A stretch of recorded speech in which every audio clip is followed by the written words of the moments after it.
how did you're the executive producer and executive producer? How did you get involved in this, and why did you want to get involved in this? Well, the production company, I'd seen their work before, and it's always been something that I wanted to see happen, to have a faith-based documentary about my father that had the central focus on his faith. It was just what was most important to him. And even if there were other ones that I was part of, it always had to be have an underlying, article of faith within it. But this one in particular, I wanted it to cover the bases and the words about my father to come from a very diverse, group of people, and for it to also have a lot of my father's own words in it, which it does. And it was recordings that were done during he was writing his second autobiography, Cash, and so those recordings had come to us over the past few years, and so that was important, is that he speak his own story, and one that focused on his friendship with Billy Graham, and that talked about where he came from, and better shed light on his true character. And so that's really what this was, what the hope was with this documentary, and one that would have energy to it and have a purpose, behind it, and let the people like his sister Joanne speak about her own faith and her connection with faith, in relation to my father. And I feel like that this documentary, but my hope was that it would be something that would help better educate people as to my father's personality, that they felt like they knew him better when they got done watching it. The film begins with scenes about your Uncle Jack, father's brother. There's a lot in there that I think folks who don't know much about your father's life will discover, and maybe even inspire. What role did your Uncle Jack play in your father's life, and even in your father's faith? Well, but Jack wanted to be a pastor, and my father wanted to be on the radio. And he didn't necessarily want to perform travel and play shows around the world. He wanted to be on the radio. And he wanted to sing, and I think he knew he had that blessing of a voice, and then Jack had that blessing of being able to spread the word of Christ. My father was an ordained minister, and I believe he got the love and desire to do so from the fact that his grandfather was an ordained minister, and his great-grandfather, I think his great-great-grandfather, I think it's back 6 generations. I'm also an ordained minister. And so all these things come back around full circle in connection with Jack. And Jack died, of course. Jack was 14, my father was 12, and my father looked up to Jack as a hero, as a mentor. And Jack took quite a few days to pass away. He was greatly injured in an accident in a sawmill. And today, if that had happened, he may still be with us, but modern medicine would change that. But at the time, the infection killed him. And my father, all through his life, I still feel he told me that he was very connected with Jack still. And he would speak to him in dreams. And Dad said that whenever he dreamed of Jack, that he aged with him. For my father was 50 years old when he had a dream about Jack. Jack would have been 52. Wow. And that he was always connected with him. And I think they were best friends, and he never lost that friendship in some ways.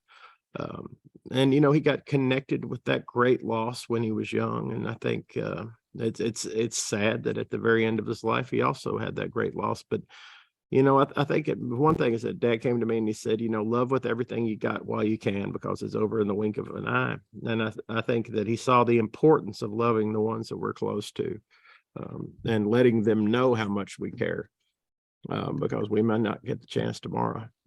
Into that, one thing that struck me in watching the documentary is how much it reminded me of the book of Ecclesiastes, and even how much the song that he later recorded in the final years of his life hurt, and there are some parallels between that and scripture.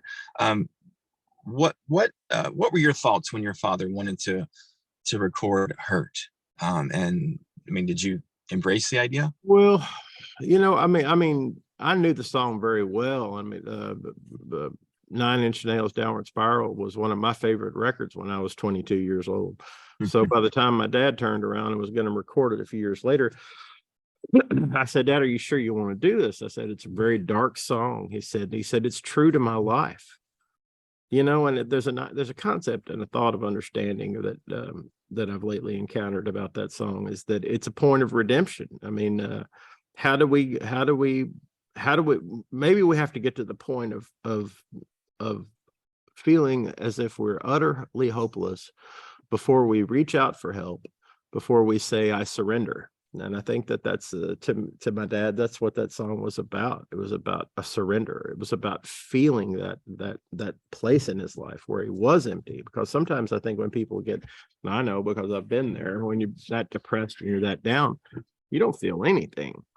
And so sometimes it's a song, it's music that brings you to that point. And very honest recording. Actually, in the studio when it was recorded, I actually sang the scratch vocal. My father hadn't learned the song yet.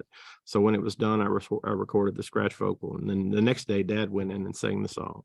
And so that connection with that song personally is something that I'll never forget.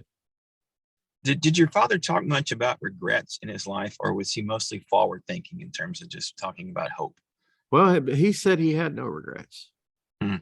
He said that he had no regrets, and in the same interview later, he said that he was not angry with God, and I believe him. I think that if there's a difference between understanding that I can't go back, so therefore I will not regret, and also knowing that if I could go back, I would make different choices. And I think he had a lot of those, those instances in his life. But, I know that he wishes that he could have been there more for my sisters when in the 1960s, when he was struggling with his addictions, when his marriage was disintegrating with their mother. But, he did not regret the choices that he made at the same time, because it brought him to his relationship with my mother. And I know that that's where he was meant to be. And there's no one that could argue that their relationship was not meant to be. And they truly were meant to be together. And so yeah, I believe that it's a matter of spiritual understanding and the way we look at it. I walk around thinking, oh, I wish I would have a lot, but if we take what opportunity we can to love when we can, maybe we're doing the best we can. Yeah, lots of lessons there. I mean, there's so many movies, so many lessons in this documentary. What are a couple of the big lessons and messages that you're hoping people get out of it? Well, that one that I've mentioned a couple times, the to love now while we can. I mean, because that's what he came to me and said that, because he was after my mother passed away, and he was just distraught. And I mean, he wrote her letters. He was so, heartsick and so heartbroken, so alone.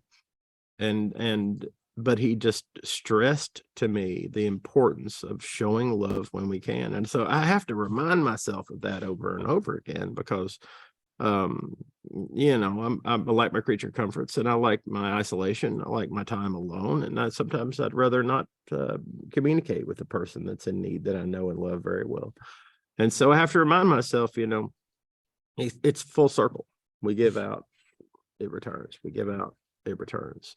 And that came from my father. And so I hope the viewer, when they walk away from this movie, they know my dad a little bit better. And I know, and I really do hope that as he said, that they will choose love. If you have a choice, every day you have a choice, choose love or choose hate. And today Dad said he chose love. So hopefully the viewer will be closer to choosing love. What about the message about redemption and second chances? Because you're like, what's there? Well, I believe there's always a chance for redemption. And as a Christian, I mean, it's the very nature of Christianity is there, if your heart is honest and you come to a point where you know, it's not just a prayer from a foxhole or from, you know, but turn around and go, well, I've just waited till the end of my life to ask for forgiveness. I don't know that that works. Maybe it does. I don't really know, but there's never a point in your life, I believe, where you can not have another chance. And Dad had, and I have had also about 1,000 chances. And I turn around and so what is it that has granted those chances? What is it? It's grace.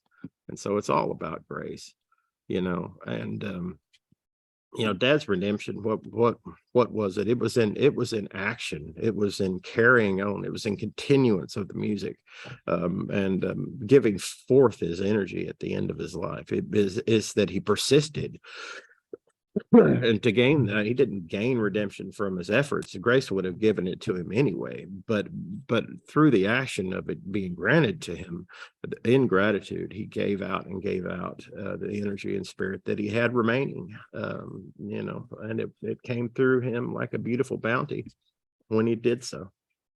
Would he have died in that cave if it had not been for his faith, his Christian faith? I mean, it seemed like Well, that. I mean, I think it's fear and sobriety. It's as much as it is anything.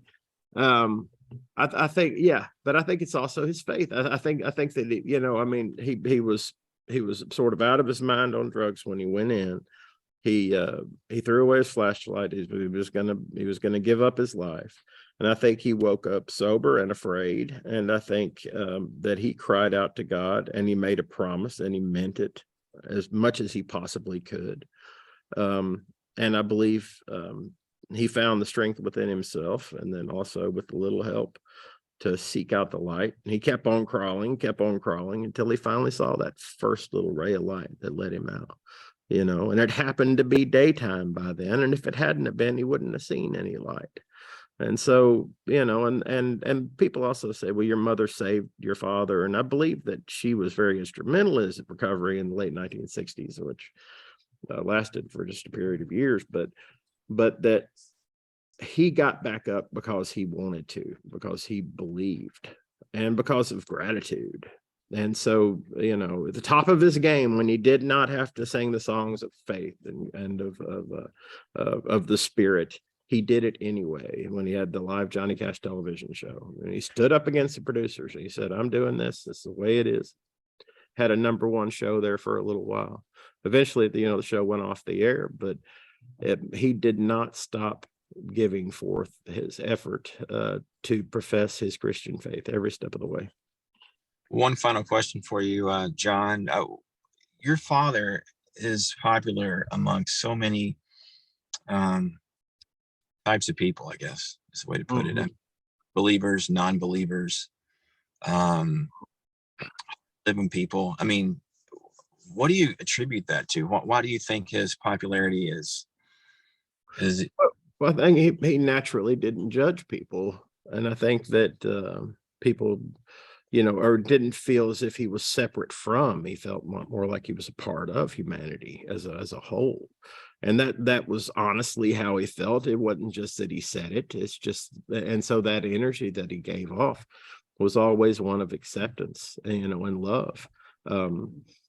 I mean, he had a charm and a magic about him. He could go anywhere. I mean, we were in the backwoods in the mountains of Jamaica, you know, on a regular basis, and a few times that you know, it looked like we might not make it out without us, you know, being in trouble, or driving through Palestine in the 1970s. I mean, you know, I remember being in instances where it was the smile and the charm that kept him out of struggle. It kept the family out of struggle. It's something he passed to me. I've never been in a fist fight yet. I did get jumped a couple of times, but that was, you know, and so it's about communication. It's about having that love to share with people. And so Dad had that way of, well, everyone claims him. And there is a part of him and his love for humanity that makes that true, you know, but he wasn't political. He didn't, he didn't adhere to one party or another or whatever.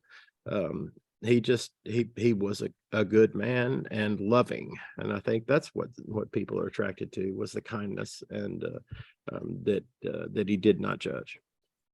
The movie is Johnny Cash, The Redemption of an American Icon. We've been talking to his son, John Carter Cash. John, thanks so much. Thank you. All right.